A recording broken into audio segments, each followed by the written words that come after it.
Les ruines d'un antique royaume. C'était certainement un site très important. Une cité tombée dans l'oubli depuis plus de 3000 ans va renaître sous nos yeux.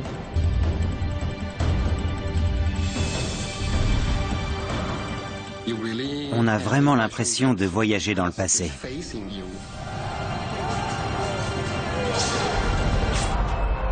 Voici l'histoire d'un mystérieux royaume à la merci d'une superpuissance, l'Égypte. Une aventure archéologique au cœur d'une civilisation méconnue. Cette cité s'est perdue dans le temps. Elle a disparu des livres d'histoire.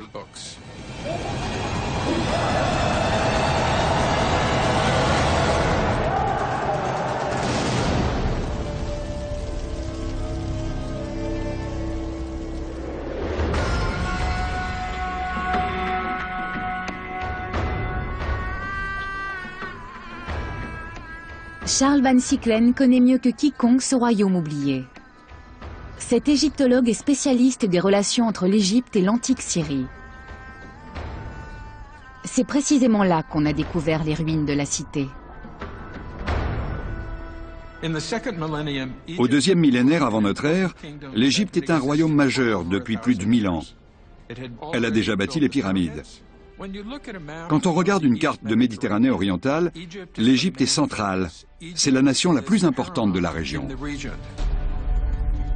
Cette région est alors occupée par les Babyloniens, les Assyriens, l'Empire du Mitanni et les Hittites. Mais seules de rares sources mentionnent un autre royaume, à la frontière nord de l'Égypte. Manifestement, c'est un site archéologique majeur. Mais paradoxalement, on n'en trouve que très peu de traces dans les annales égyptiennes. Cette civilisation qui fleurissait il y a 3500 ans n'a laissé pratiquement aucune empreinte dans les archives historiques. Le site a d'abord été fouillé par un Français, Robert Duménil-Dubuisson, il y a 80 ans. L'archéologue délimite alors les fondations d'un palais et trouve même son nom. Katna.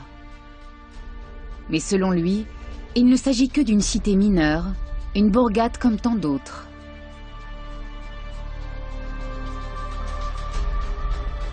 Après, il y a eu une période d'abandon pendant à peu près 70 ans. En 1994, la Direction générale des Antiquités m'a chargé de reprendre les fouilles. Michel Al-Makdissi forme alors une équipe internationale d'archéologues. Parmi eux, l'Allemand Peter Pfelsner et son épouse Heike. L'équipe fouille le site depuis plus de 10 ans et elle a fait des découvertes extraordinaires. À ce moment-là, on fouillait l'aile nord-ouest du palais. Les ouvriers nous ont appelés. Ils avaient découvert un trou dans la terre. On est descendu pour regarder à travers l'ouverture. On voulait savoir ce qu'il y avait dedans. On était surexcités. À première vue, ce n'était qu'une pièce vide. La nuit tombe, mais les archéologues n'ont pas la patience d'attendre le lendemain.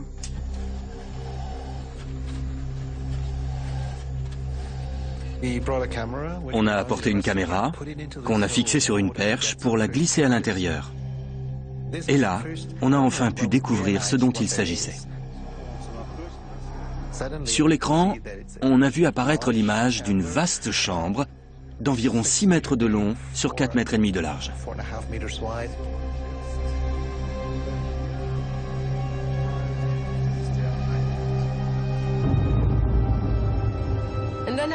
J'ai vu une amphore et j'ai dit à Peter, on a tiré le gros lot. C'était formidable.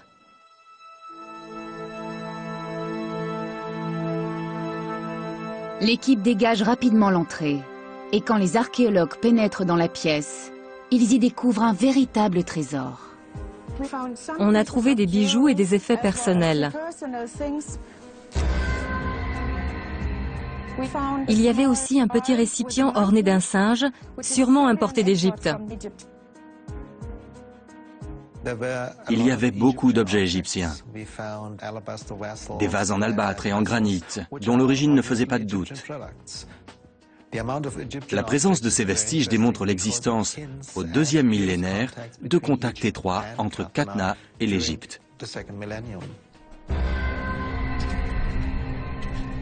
Une découverte plus spectaculaire encore les attend.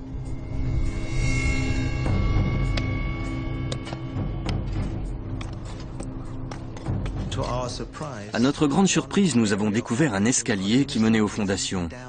C'est très inhabituel, car d'ordinaire, celles-ci sont remplies de terre. Où pouvait bien conduire cet escalier? Nous avons d'abord pensé qu'il s'agissait d'une pièce menant à l'extérieur du palais. Elle pouvait s'ouvrir sur une petite porte conduisant hors des murs. Une sortie dérobée qui aurait permis au roi de fuir en cas de danger. L'escalier débouche sur un couloir. Mais où peut-il bien mener? On est arrivé sur un mur. Il n'y avait rien d'autre.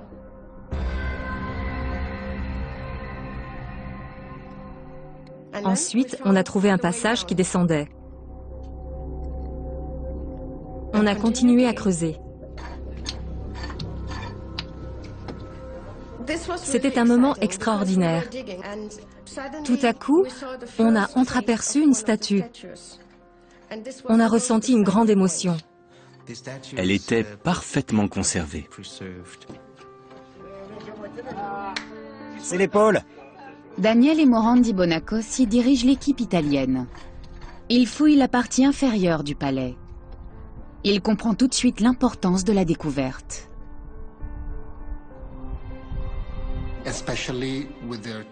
Le personnage porte une toge bien spécifique.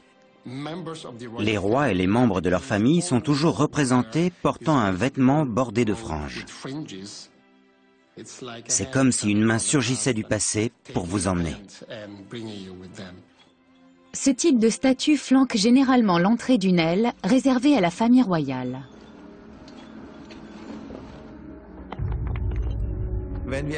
On a dégagé le puits et une ouverture est apparue dans le sol. On a vu un trou se former et grandir à mesure qu'on enlevait la terre. Ils viennent de découvrir une pièce sous le palais. Quelle peut bien être sa fonction?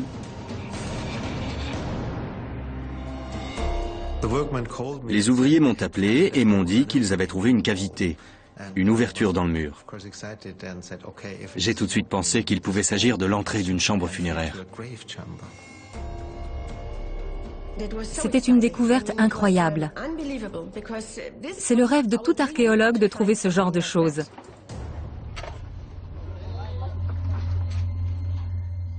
La torche éclaire faiblement l'intérieur de la cavité.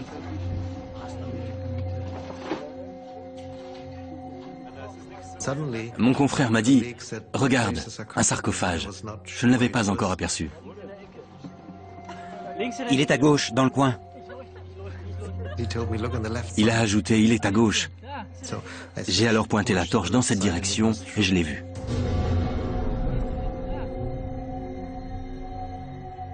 C'était un grand sarcophage en pierre. Il était énorme. Et là, nous avons compris qu'il s'agissait d'une tombe. Et pas n'importe laquelle. Une tombe royale. Je vous laisse imaginer notre joie. On venait de trouver la tombe de la famille royale.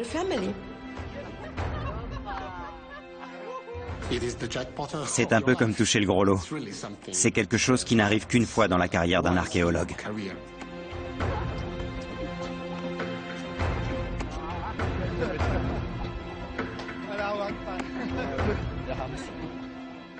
Mais l'angoisse succède rapidement à la joie.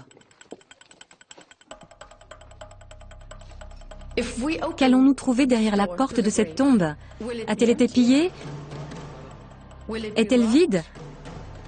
Ou y a-t-il encore quelque chose à l'intérieur? Peter Pfelsner fait le point. Cette découverte le conduit à revoir toute son approche de la fouille. Dans les années 1920, son prédécesseur a manqué l'entrée de la tombe. L'archéologue allemand sait pourquoi. Nous avons découvert que le palais royal était beaucoup plus grand que ne le pensait Duménil-du-Buisson. Il s'étend bien au-delà de la zone qu'il avait délimitée. C'est un bâtiment immense, d'environ 150 mètres de long sur 100 mètres de large. C'est l'un des plus grands palais de l'âge du bronze jamais découvert au Proche-Orient.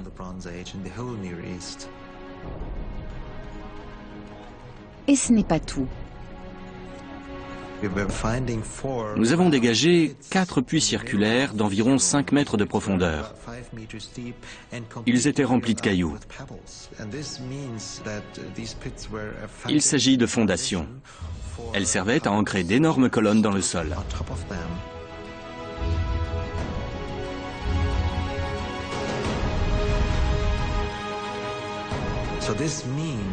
Ça n'est donc pas une cour comme on le croyait, mais une salle couverte, la plus grande de cette ère jamais découverte au Proche-Orient.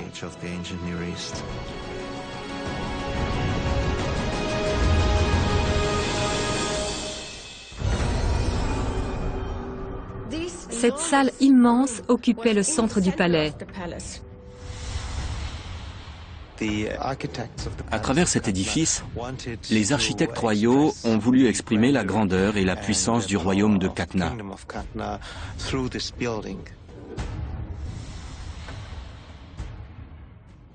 Ce palais a dû être bâti quand la cité était au sommet de sa gloire. Mais de quelle période s'agit-il exactement?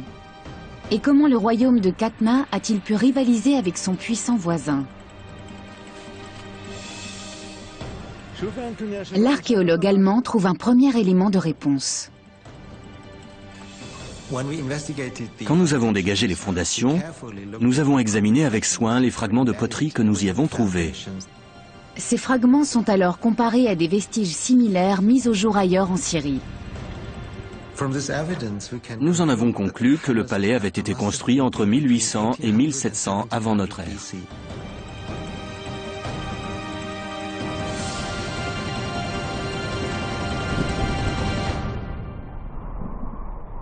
Cette découverte est un indice important pour Charles Van Sicklen.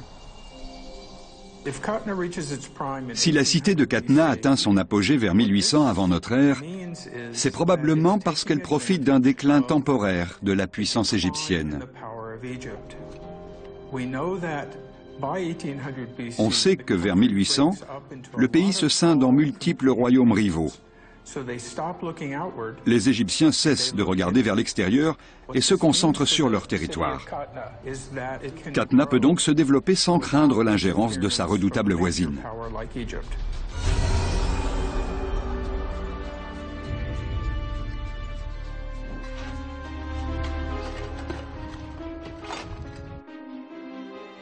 À Qatna, l'entrée de la tombe royale est enfin dégagée. Pour savoir si la tombe avait été pillée, il fallait entrer. Le suspense est à son comble. On venait de dégager une ouverture dans l'entrée. On a regardé à l'intérieur et là, on a senti une odeur d'humidité. L'air de la tombe était vicié. Pire encore, il y avait une forte concentration de moisissures à l'intérieur. On a tout de suite pensé aux chambres funéraires égyptiennes, et en particulier à l'histoire de Howard Carter, qui avait découvert la dépouille de Toutankhamon. On a parlé à l'époque de malédiction du pharaon. Howard Carter a découvert la tombe du jeune pharaon en 1922. En l'espace d'un an, plusieurs membres de son équipe de fouilles sont morts. Cette tragédie a donné naissance à la légende de la malédiction du pharaon.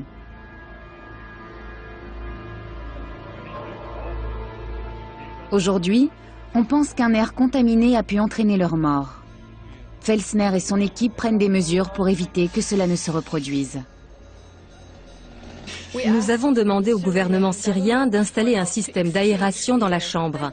Ils ont apporté de gros tuyaux pour évacuer l'air vicié de la tombe et le remplacer par de l'air frais. Mais il fallait attendre. Pendant ce temps, nous avons continué à travailler dans le corridor. Il n'était pas encore totalement fouillé. L'un des ouvriers a trouvé un petit objet rectangulaire. C'est une tablette d'argile. Un message du passé. Elles sont gravées en caractères cunéiformes. C'est une découverte particulièrement importante pour l'archéologie, car ces tablettes nous disent beaucoup de choses sur l'histoire de Qatna. Au total, l'équipe met au jour 62 tablettes en parfait état de conservation. Une véritable mine d'informations.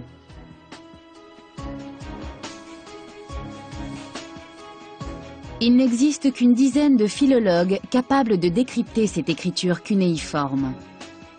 Thomas Richter est l'un d'eux.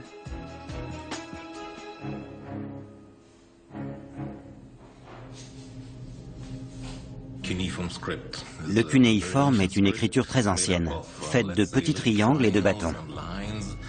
Les tablettes sont difficiles à déchiffrer, mais Thomas Richter identifie un mot qui enthousiasme les archéologues.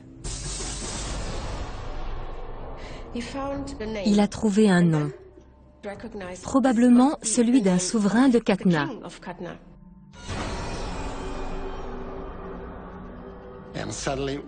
Nous avons un salut royal et un nom, Idanda. Idanda, roi de Qatna. Les archéologues ont retrouvé ses archives royales.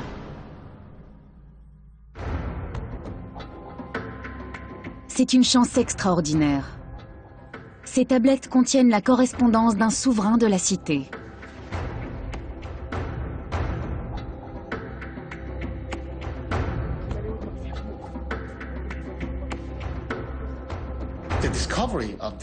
La découverte de ces tablettes est fondamentale.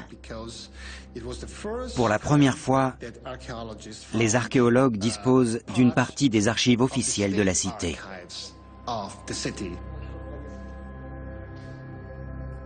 Ce sont les dernières lettres écrites dans la cité. C'est une trouvaille extraordinaire, mais elles ont été difficiles à lire. Thomas Richter passe les tablettes au crible. Il glane assez d'informations pour éclairer d'un jour nouveau l'histoire de la cité.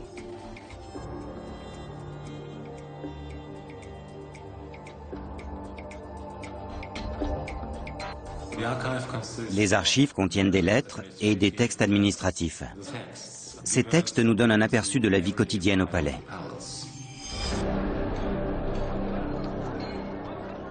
L'image d'une cité prospère se dessine peu à peu. Nous avons l'inventaire d'une dame de la cour, avec la liste de ses effets personnels. Elle comprend des objets de bois, des meubles et des couteaux en or.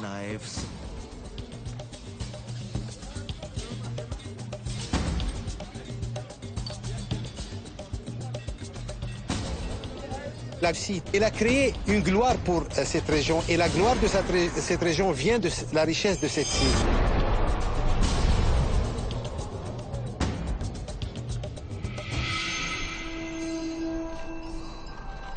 Les archéologues espèrent retrouver des vestiges de cette richesse dans la tombe royale.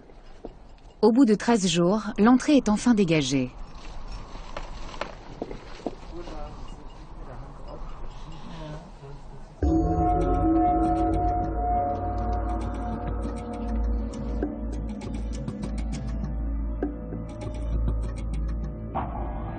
On se tenait sur le seuil de la chambre et on a éclairé l'intérieur avec nos lampes. On allait enfin savoir si la tombe avait été profanée. À première vue, ils ne sont pas les premiers. Le plafond est en partie effondré et le sol est jonché de gravats. La pièce était sans dessus-dessous. Il était peu probable qu'on y trouve une tombe intacte. On s'est dit qu'elle avait dû être ouverte et pillée. Et la déception ne fait que grandir. Le sarcophage était dépourvu de couvercle. C'était apparemment le signe que la tombe avait été violée. Mais très vite, l'espoir renaît. les archéologues découvrent une multitude de petits objets en or à même le sol, sous une fine couche de poussière.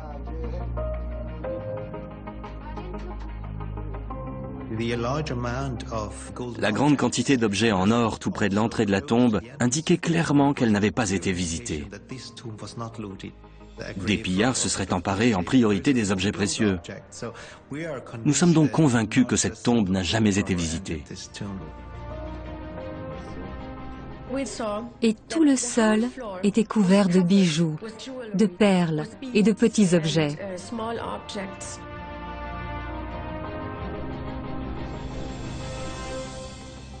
L'équipe marque chacun de ces petits objets avant de les dégager.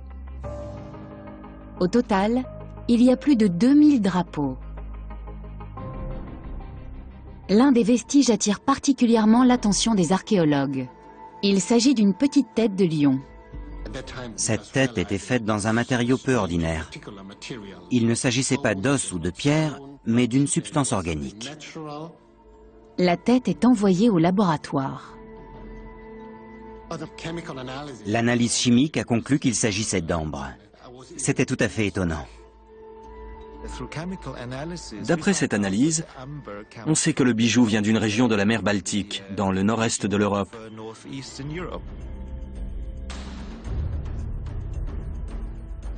Cela signifie qu'il a traversé pratiquement toute l'Europe du nord au sud, puis la Méditerranée orientale, pour arriver en Syrie.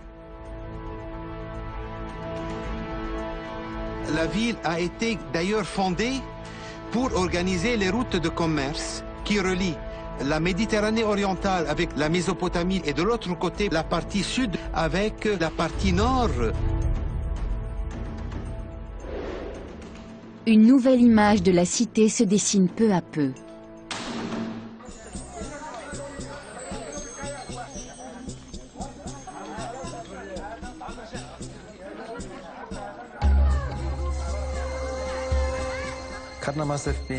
Qatna devait accueillir de nombreux marchands. On trouvait énormément de choses sur les marchés, des produits venus de très loin.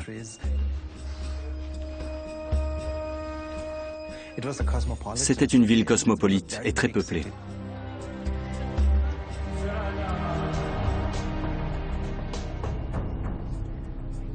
Après plusieurs jours passés à fouiller les gravats, les archéologues s'attaquent enfin au sarcophage.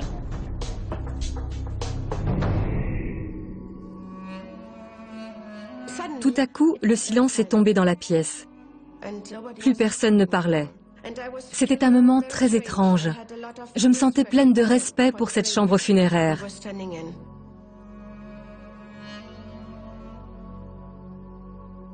L'angoisse est à son comble. Que vont-ils trouver dans ce sarcophage? Au premier abord, c'est un chaos indistinct.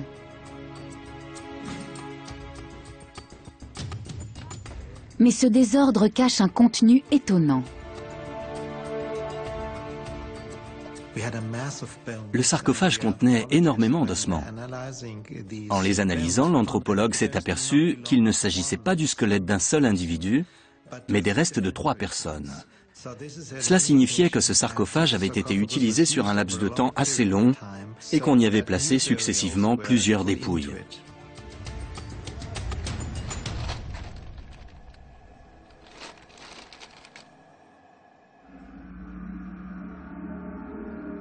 À la différence des Égyptiens, les rois de Qatna ne cherchaient pas à préserver leurs dépouilles. Mais certains indices laissent penser qu'ils entretenaient un lien étroit avec leurs ancêtres.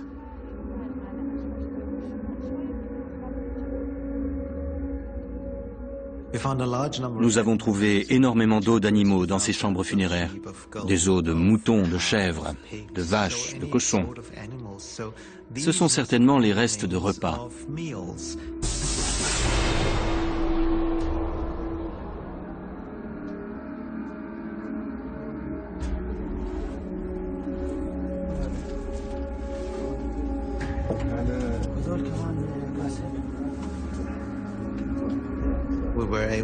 Nous avons pu reconstituer les rituels qui se tenaient dans ces chambres.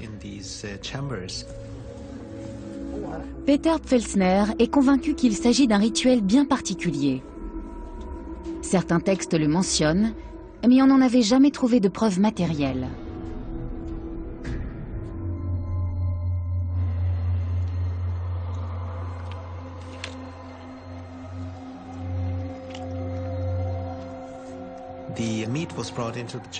On descendait dans la chambre pour offrir de la viande aux morts. Apparemment, les vivants descendaient également dans la tombe pour partager ces repas avec leurs ancêtres.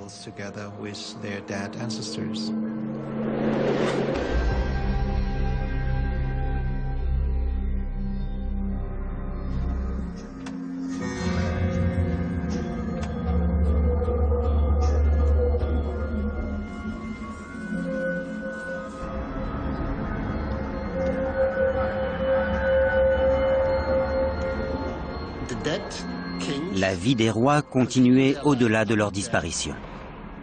Ils devenaient des esprits qui protégeaient la dynastie au pouvoir et la cité de Qatna.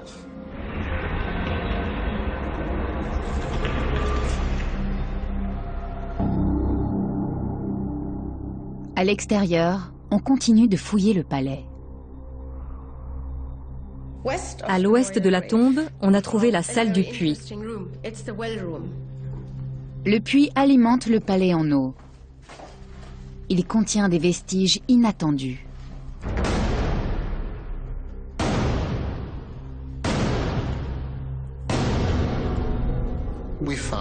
Nous avons trouvé du bois, des poutres qui formaient le plafond de la salle.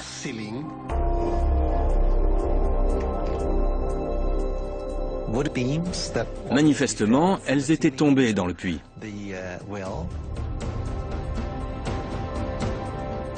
La structure semble avoir brûlé. Ces poutres ont pu tomber par accident ou s'effondrer lors d'une catastrophe.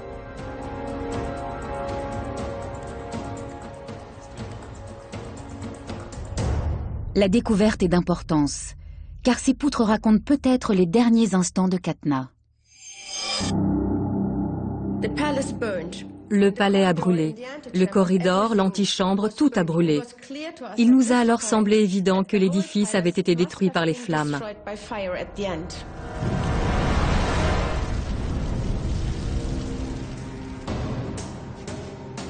D'autres traces semblent confirmer qu'un incendie a ravagé le palais.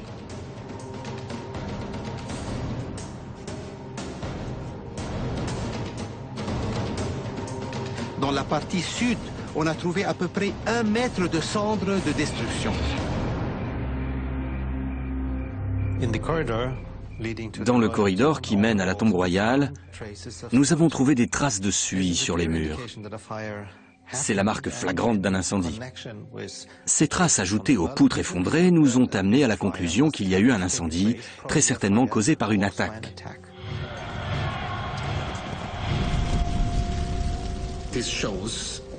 Cela montre qu'il y a eu destruction du palais royal et conquête de la cité par un ennemi. Les archéologues suspectent immédiatement l'Égypte, la superpuissance du Sud. Il est très difficile de reconstituer la politique de l'Égypte vis-à-vis de la Syrie. On peut distinguer 2 phases. Tout d'abord, l'Égypte se préoccupe assez peu de cette région. Puis, dans un second temps, tout change. Tout à coup, l'Égypte semble vouloir conquérir les royaumes syriens. Charles Van Sicklen décide de retrouver la trace des campagnes égyptiennes en Syrie. Il se rend au nord de Luxor, dans le complexe religieux de Karnak. C'est ici que les pharaons ont gravé le récit de leur conquête. Avec Sarah Lafleur, la photographe du centre de recherche américain en Égypte, il cherche des indices sur Qatna.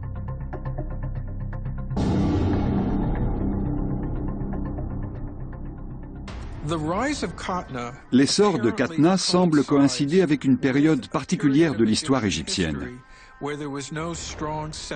À ce moment-là, il n'y a pas de gouvernement centralisé fort. Dans ces conditions, le royaume peut prospérer, gagner en puissance et s'enrichir sans se soucier de la réaction de son puissant voisin.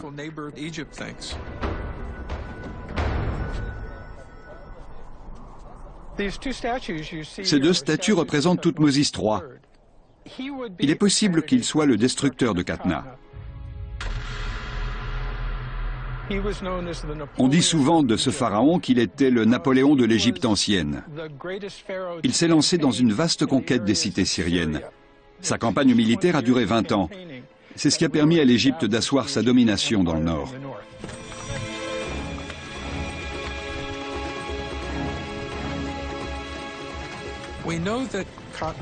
On sait que Qatna a brûlé. Et un pharaon guerrier comme Thoutmôsis III, qui menait justement campagne dans la région, pourrait bien être responsable de sa destruction.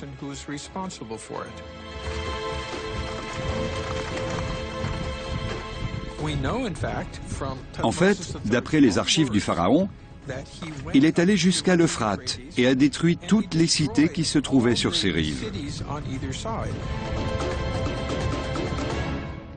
Il a donc très bien pu raser Qatna de la carte. En tout cas, il disposait de la puissance nécessaire pour le faire.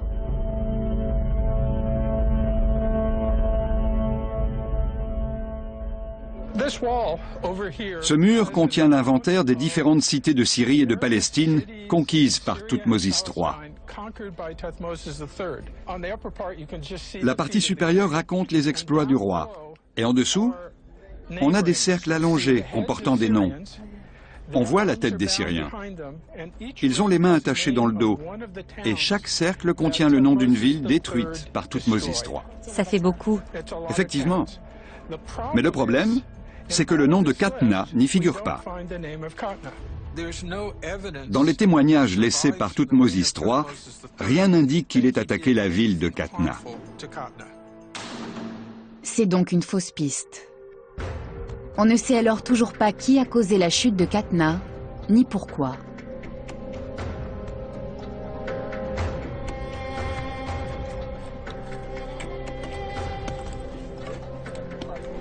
Mais l'équipe ne désespère pas.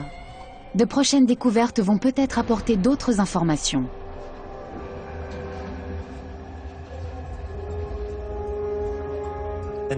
Dans l'aile nord-ouest du palais, on a dégagé 2 salles. Elles étaient complètement vides, mais sur le sol, nous avons mis au jour des os de grande dimension. Il s'agissait d'os d'animaux, énormes et parfaitement préservés. C'était drôle. L'ouvrier qui fouillait la salle a monté l'échelle à toute allure en criant « On a trouvé un dinosaure! Heike, viens voir, il y a un dinosaure !» Je lui ai dit que ce n'était pas possible. Mais quand j'ai vu la taille des os, j'ai dit « En tout cas, c'est un très gros animal, c'est vrai. » Nous sommes convaincus qu'il s'agit d'un animal qui a été chassé, puis rapporté au palais. Les os sont enregistrés et nettoyés. Ils sont en parfait état. Reste à les identifier.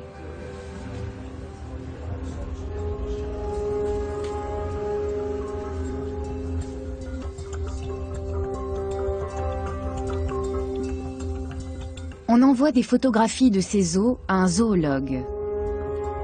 La réponse ne se fait pas attendre.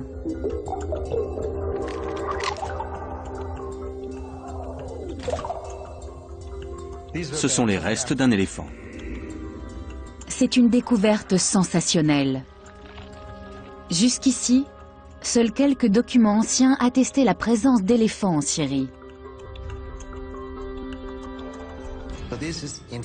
C'est la première preuve matérielle de l'existence d'éléphants en Syrie au 2e millénaire avant notre ère. Ces éléphants vivaient sans doute à l'ouest de Qatna et on les chassait pour 2 raisons. Tout d'abord, il s'agissait d'une chasse de prestige réservée au roi. C'était un sujet de gloire pour les souverains. Mais on les chassait aussi pour une autre raison. Dans l'une des pièces, nous avons retrouvé une grande quantité d'incrustations en ivoire. Il y avait environ 500 fragments décoratifs. Ils étaient probablement utilisés pour orner des statues ou des meubles précieux. L'ivoire servait à fabriquer ou décorer des objets de prestige destinés au palais ou à être échangés avec d'autres rois. Il était très important pour le souverain de posséder de l'ivoire.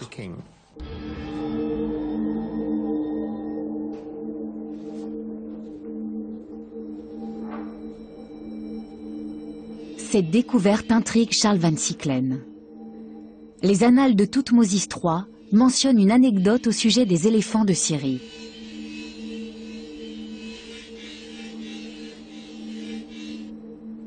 Une histoire que l'un de ses généraux a conservée pour l'éternité.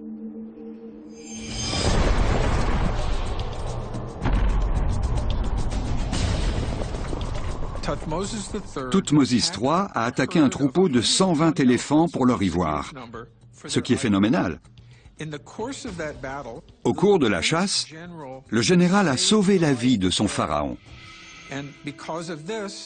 Pour le remercier, Thoutmôsis III lui a offert de l'or et de nombreux objets précieux. Il lui a aussi donné une imposante sépulture au sein des tombeaux des nobles. Van Sicklen se dirige vers la dernière demeure du général de Thoutmôsis III.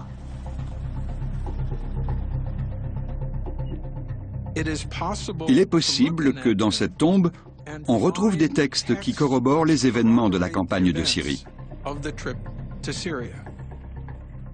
Et peut-être même des indications prouvant que Thoutmôsis III se trouvait près de Qatna à l'époque de sa destruction.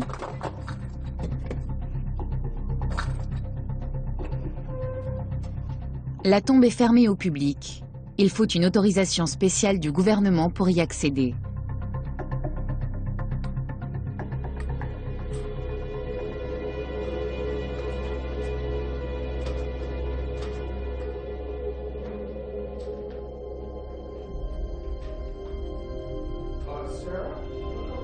Les inscriptions gravées dans la pierre sont la biographie du général égyptien.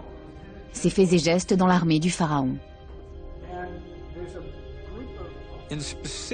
Il parle bien de cette campagne syrienne. On trouve aussi le récit de son plus grand exploit, l'instant où il a sauvé la vie de son pharaon. On voit le hiéroglyphe de l'éléphant. C'est une histoire sensationnelle. L'éléphant charge le pharaon. Au dernier moment, le général arrive et tranche la trompe de l'énorme animal. Mais qu'en est-il de Qatna? On ne trouve aucune mention directe de la cité. Mais si on regarde de ce côté, on découvre une indication de lieu. Cet événement s'est produit dans la région de Nia. Nia n'est qu'à 65 km au sud de Qatna.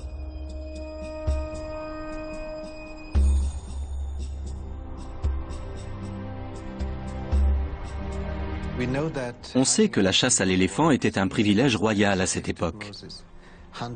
Si Thoutmôsis III a chassé autant d'éléphants si près de Qatna, c'était forcément une provocation adressée au roi de la cité. Le message était clair. Il disait « Je peux chasser l'éléphant dans ta région ». C'est un signe de supériorité. Si Thoutmôsis III n'a pas détruit Qatna, un autre Égyptien l'a peut-être fait. Son fils, Amenhotep II.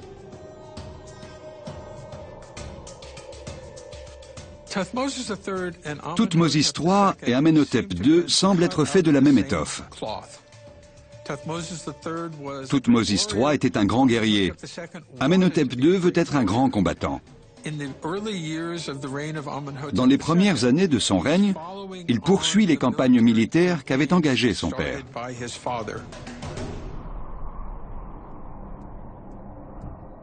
À Karnak, un monument semble évoquer la campagne d'Amenhotep II contre Qatna.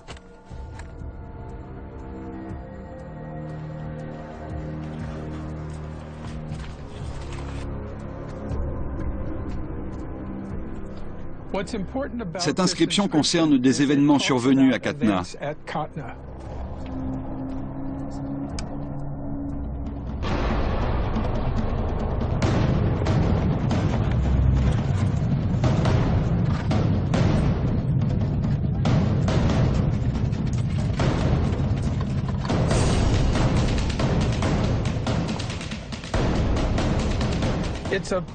Ici, elle mentionne une offensive contre cette cité.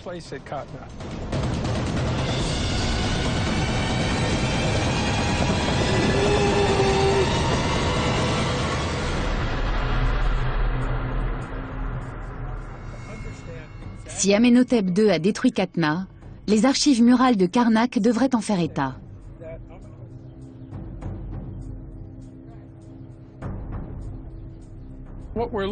On a là un texte historique qui relate les faits et gestes d'Amenhotep II. Il mentionne explicitement Qatna.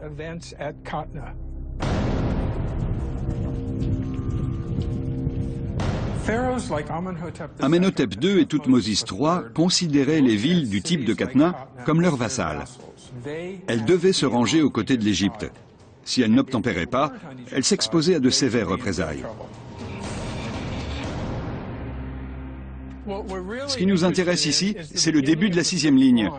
C'est elle qui évoque ce qui s'est passé à Qatna. L'égyptologue est formel.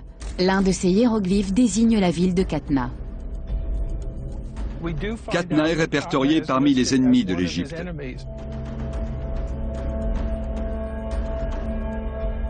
Mais la suite du récit est inattendue.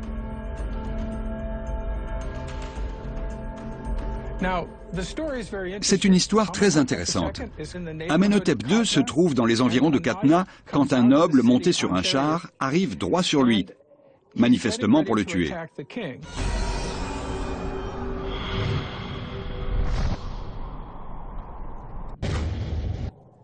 Mais c'est Amenhotep II qui a le dessus. Les hommes de main du noble s'enfuient et le pharaon emporte la dépouille de son agresseur. Le pharaon a tué le noble de Qatna de sa main. Il décide ensuite d'exposer son cadavre à proximité de la ville, en guise d'avertissement. L'histoire s'arrête là.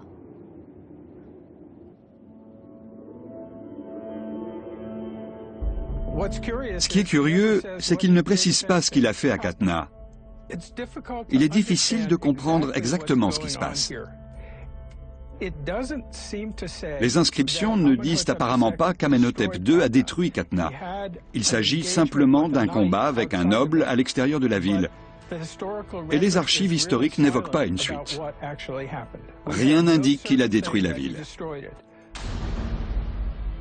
Longtemps, Qatna et l'Égypte ont été rivales. Mais il semble désormais certain que ni Thoutmôsis III, ni Amenhotep II n'ont détruit cette antique métropole.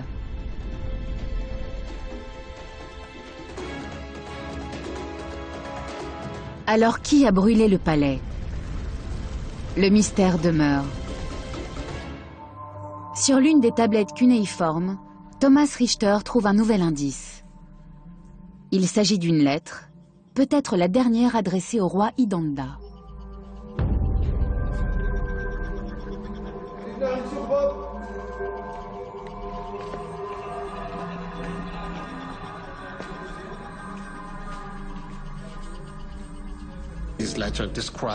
Cette lettre décrit la situation géopolitique en Syrie juste avant la destruction du palais. La tablette est transmise au roi. Elle contient un terrible message.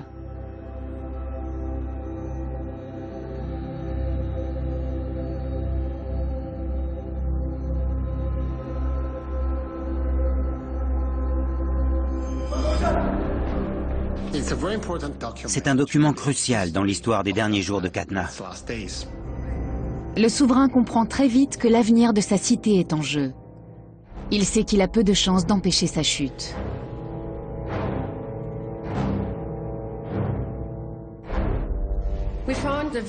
Nous avons trouvé une phrase très importante qui dit « Tu dois fortifier ta ville ».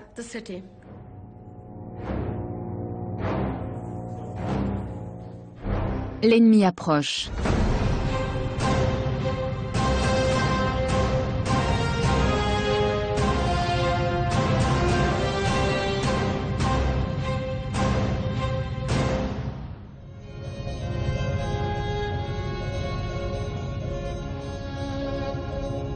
Qui vient détruire la ville du roi Idanda?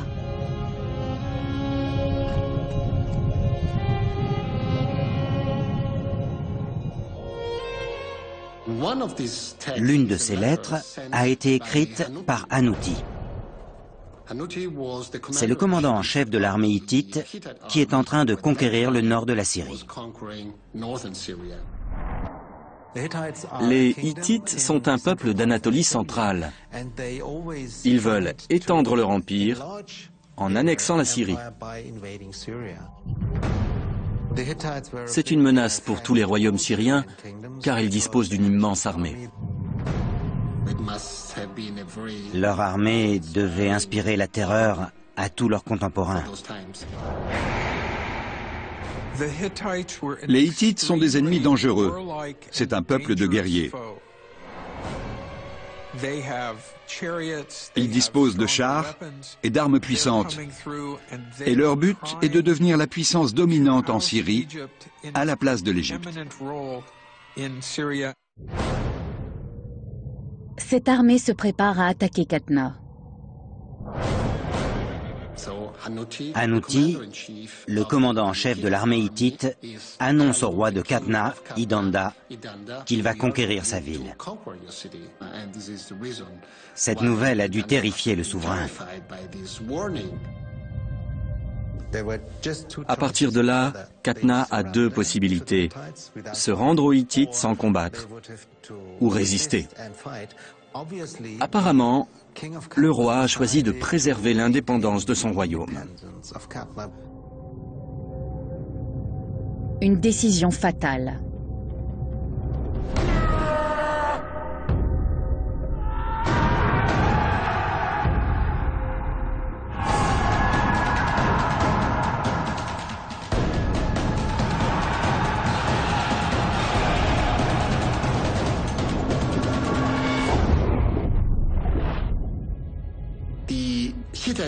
L'armée hittite était probablement bien supérieure en nombre et en ressources. C'était vraiment la grande puissance mondiale, alors on ne peut pas tenir le coup. L'armée du roi Idanda avait certainement très peu de chances de résister à une offensive hittite.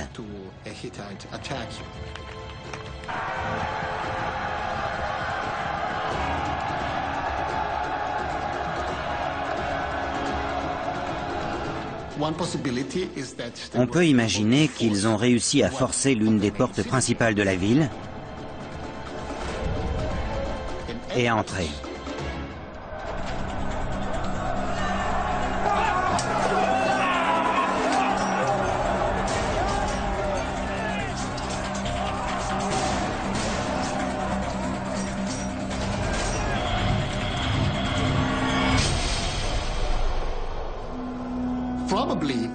Ils ont ensuite pris d'assaut le palais,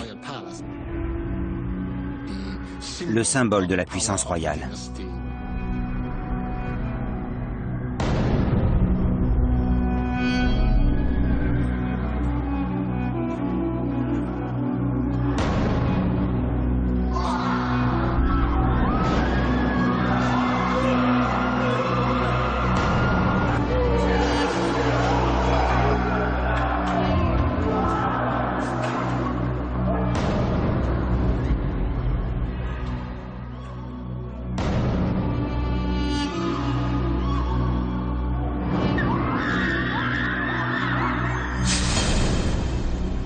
Le palais a été incendié.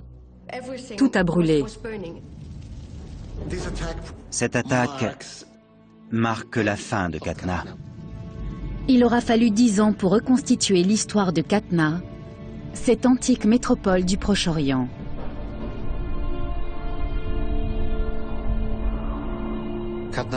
Qatna était un royaume puissant au 2e millénaire avant notre ère. Après sa destruction, il est tombé dans l'oubli. Nous avons arraché un fragment de ce royaume oublié à sa prison de sable et nous lui avons permis de retrouver sa place dans l'histoire. À ce jour, seuls 10% de cet énorme site ont été fouillés. Bien des mystères sont encore enfouis dans les sables du désert. Espérons qu'un jour, ils livreront leurs secrets.